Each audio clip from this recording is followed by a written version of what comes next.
Le PDG de Facebook, Mark Zuckerberg, a réagi de manière agressive face à l'Australie, en représailles à sa récente loi exigeant que Facebook paye pour le contenu des nouvelles australiennes publiées sur sa plateforme. Facebook a complètement censuré les informations publiées par tous les organes de presse australiens, entraînant une réduction d'au moins 13% du trafic sur le site web. Ces représailles contre un pays en particulier ont soulevé le mécontentement de nombreux gouvernements du monde entier. Au 20 février, 15 pays au total, dont les États-Unis, le Royaume-Uni, le Canada, l'Allemagne et la Pologne, étaient prêts à présenter de nouveaux projets de loi pour réglementer le fonctionnement de Facebook. Le gouvernement polonais prépare un projet de loi visant à imposer une amende allant jusqu'à 13 millions de dollars pour chaque publication supprimée par Facebook à des fins politiques.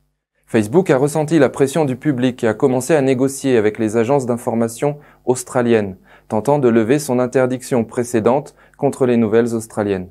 Mais la correction arrive peut-être trop tard. Facebook perd de nombreux abonnés à cause de son attitude.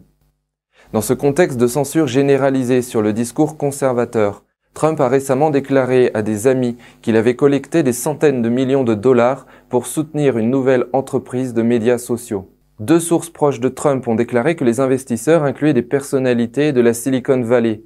Elles sont motivées par la peur de la censure grandissante et de la cancel culture. Ces informations sont apparues alors que Trump entame une nouvelle phase de sa post-présidence.